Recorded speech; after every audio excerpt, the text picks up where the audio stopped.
Last night, I dreamed of a weird Christmas.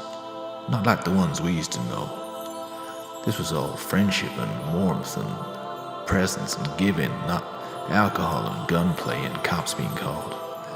There was one thing, though, you could call it a premonition. Something bothered me about these two little dolls watching everything with their non-human eyes.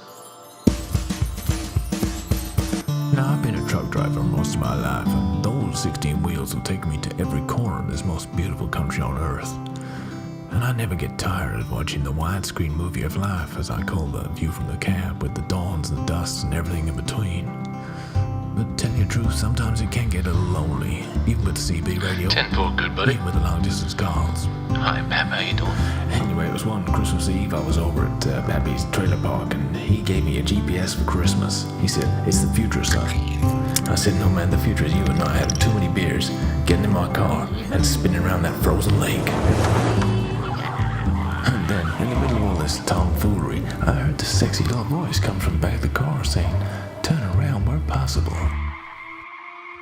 And somehow she knew there was a highway patrol car up on that ridge, waiting to give me a ticket for drink driving that would end my career. So, after that, she became everywhere with me, and although to some people she was just a grey box with some maps on the front, to me she was this beautiful woman, trapped in a penthouse looking across America.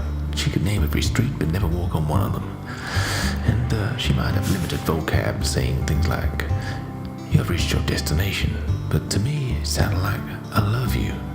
I gave her a name. I called her Sue.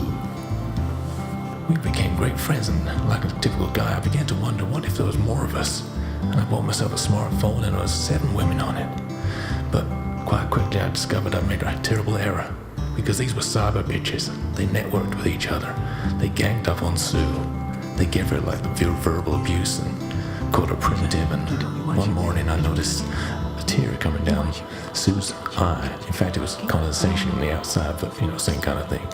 And I took that damn smartphone, blew it to pieces, put it in a burning rake, and then I just buried it. And I thought, that's the last time anyone's come between me and Sue. And then I began to wonder about Pappy's smartphone. What about those cyber bitches that got networks, right? I called him up and he said, "It's all gone wrong, don't come home." I said, "Hold on, Pappy, we're on our way." I sent Sue on the fastest route possible, and she'd done us proud. She got us there. To see Pappy sitting fast the Christmas tree.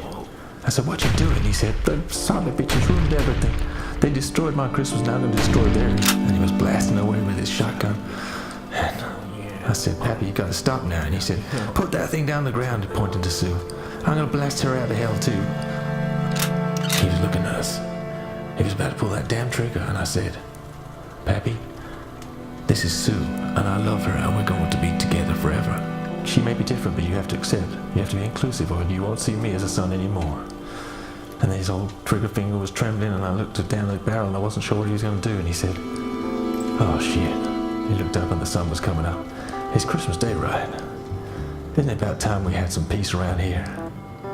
And we all 3 of us hugged, walked up that path, and we had the weird Christmas that I'd never had before, with the happiness and the friendliness and the no cops called, and I guess we're going to have a lot more like that, I hope.